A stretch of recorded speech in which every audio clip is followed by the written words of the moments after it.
सुनिए नेताजी में हमारे साथ बात करने के लिए कैबिनेट मंत्री अनिल कुमार जी मौजूद हैं। बिजनौर लोकसभा में इस समय हम मौजूद हैं और चुनावी कार्यालय का उद्घाटन पुरकाजी विधानसभा क्षेत्र में यहाँ पे किया गया है। किस तरह से देख रहे हैं मंत्री जी, आपकी अहम भूमिका इस बार कहीं ना कहीं मानी जा रही है? सभी की अहम भूमिका है, मेरी भी अपनी भूमिका है, कार्यकर्ताओं की अहम होती है, सभी की अहम होती है। और आज कार्यालय का उद्घाटन हुआ पुरकाजी विधानसभा में। भाई चंदन चौहान जी प्रत्याशी हैं और तमाम विधानसभा क्षेत्र के तमाम जिम्मेदार लोग यहाँ सभी समाज के मौजूद थे और सभी लोगों ने जो है आश्वासन दिया है बहुत मजबूत तरीके से हम जमीन पे जाकर चुनाव लड़ेंगे। जो उम्मीद हमारे नेताओं को है, एनडीए नेताओं को, माननीय मुख्यमंत्री जी को है, माननीय प्रधानमंत्री जी को है, हमारे आदरणीय जयंत चौधरी जी को, उन उम्मीदों पर जनता खरा उतरेगी और जो टारगेट है उसको हम अचीव करेंगे। 400 पार का देश में और 80 का यहाँ से उत्तर प्रदेश में। लगातार हम ग्राउंड जीरो पे ग्रामीण क्षेत्रों में जा रहे हैं। आपकी विधानसभा में हम पहुंचे हैं तो जो गांव के लोग हैं उनका कहना है कि अनिल कुमार जी हमारे विधायक हैं। हर बार जिसको भी वो लेकर आते हैं बिजनौर सीट से, हम एक तरफा उनको स्वीकार कर लेते हैं। पिछली बार भी मलूक नागर को स्वीकार किया, परिणाम आपके सामने है, क्षेत्र से लगातार गायब हैं। और अब क्षेत्र की जनता का कहना है कि इस बार तो उम्मीद विधायक जी से डबल हो गई है, वो सरकार में मंत्री भी बन गए हैं। तो इस बार किस तरह का आश्वासन देना चाहोगे? पिछली बार जिस तरह से सांसद गायब रहे, तो ये तो तय है ना, जिस हमले का वो जीतते हैं, ये तो तय है ना जी। तो चंदन भाई भी जीतेंगे। और भाई जो मान लो, देखो एक बात सुनो, मान लो हम लोग पार्टी का धर्म निभा रहे हैं, हम जो भी प्रत्याशी गठबंधन का या मान लो पार्टी का आता है उसको लड़ाना हमारी जिम्मेदारी बनती है, तमाम सभी कार्यकर्ताओं क्षेत्र के लोगों की। बाकी जिम्मेदारी निभाना उसका खुद का भी काम होता है जी। तो मलूक जी को पिछली बार हम सब लोगों ने जितवाया था जी जान से, लेकिन क्षेत्र में उनको उपस्थिति ना के बराबर रही, लोगों में काफी शिकायतें थी और इसीलिए देखो जनता का फैसला बड़ा फैसला होता है। यदि वो जनता के बीच में रहता तो हो सकता कहीं उनको मौका मिलता। उनको उनकी पार्टी ने भी टिकट नहीं दिया, इसमें लो बात आप जी, उनकी खुद की पार्टी ने भी उनका टिकट काट दिया जी। किस तरह से देखकर चल रहे हैं? जिस तरह से आपके समाज की अगर बात की जाए, बसपा के प्रत्याशी हैं, बहन जी का बेस्ट वोट माना जाता है और आपको मंत्री बना दिया गया है। आपको जो है पूरे पश्चिम उत्तर प्रदेश में विशेष तौर पे इस बार के चुनाव में आपके समाज पे निगाहें हैं। निगाह है, रहनी भी चाहिए जी। और मुझे इतना विश्वास है अपने समाज पे कि हमारे समाज को बहुत बड़ा सम्मान मिला है एनडीए की सरकार में और आभार व्यक्त करने के मौके से निश्चित रूप से हमारा समाज जो है इस कर्ज को उतारने की कोशिश करेगा वो वोट के रूप में, और उतारेगा भी। बहुत सारे तमाम सभी लोग कार्यकर्ता लगे हुए हैं। तो हमारा समाज एक बुद्धिजीवी समाज है, राजनीतिक सोच रखने वाला समाज है। वो हार के खाने में बिल्कुल नहीं बैठेगा। उन्हें पता है कि अनिल कुमार को इतना बड़ा सम्मान एनडीए सरकार मिला है, तो वो निश्चित रूप से अपने भाई का सम्मान रखने के लिए एनडीए प्रत्याशी को वोट करेगा। आखिरी सवाल, क्या वो ऐतिहासिक कार्य होने जा रहा है? अब आप भी सरकार में आ गए हैं, मंत्री आप बन गए हैं, अब आपके प्रत्याशी को जो है जनता कहीं ना कहीं आपके आधार पर स्वीकार करने का मूड बना रही है। किस तरह की चीजें क्षेत्र में होने जा रही है?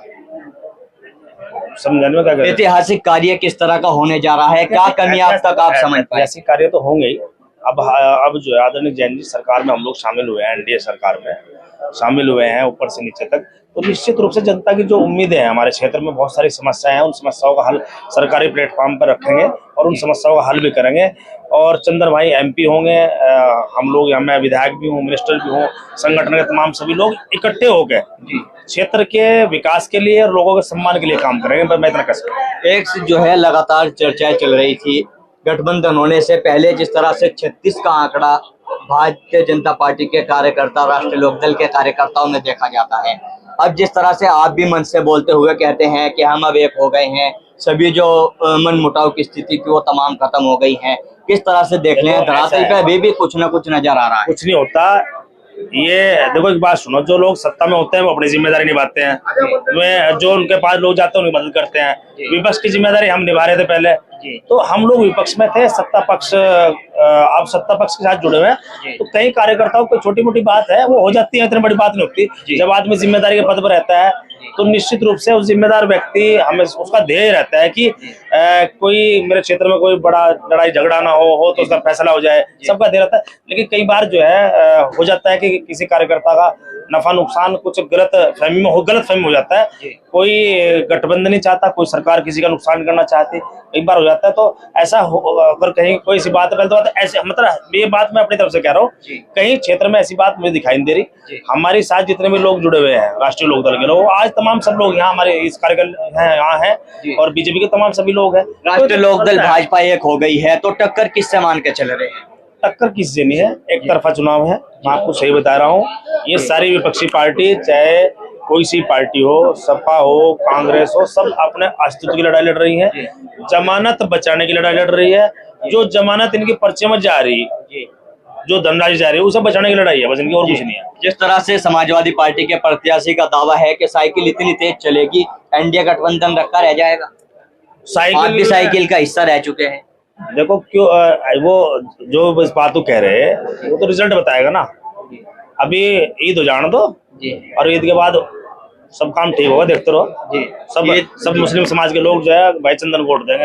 आपने ईद का जिक्र किया है, मुस्लिम समाज का जिक्र किया है, मेरा सवाल भी यही होने वाला था। कहीं ना कहीं नाराजगी देखी जा रही है। उनका कहना है कि हमने भाजपा को हराने के लिए स्वीकार किया था लोकदल के विधायकों को, वो खुद उनका हिस्सा बन गए हैं। आप लोग किस तरह से आप देख रहे हैं? आप कह रहे हैं, हम नहीं कह रहे ना, हमारा कोई आदमी कह रहा, क्षेत्र की जनता कह रही है, नहीं कह रहा कोई। तो क्या आप आश्वस्त हैं कि ईद पर आपको ईदी के रूप में? बाद हम अभी रमजान चल रहे हैं, सब लोग रोजे रख रहे हैं, हम लोगों ने अभी उनके गमों में कार्यक्रम नहीं कर। अब मैं ईद के बाद में मुस्लिम समाज में बधाई संदेश भी देंगे, और मैं एडवांस बधाई भी देता हूँ उन लोगों को। और निश्चित रूप से हमारी साथ तादाद में लोग इस गठबंधन के साथ रहेंगे, आप देख लेना चाहिए इस बात। बिल्कुल, देखिए हमारे साथ में कैबिनेट मंत्री अनिल कुमार मौजूद थे, जो बिजनौर सीट का जीत का दावा कर रहे हैं और बड़े बड़े वादे जनता से कर रहे हैं। लेकिन देखना होगा किस तरह के परिणाम बिजनौर लोकसभा सीट से सामने आते हैं। मैं अपने सहयोगी सुधीर चौधरी के साथ तनवीर मलिक, सचनामा India plus news, Bijnor Lok Sabha.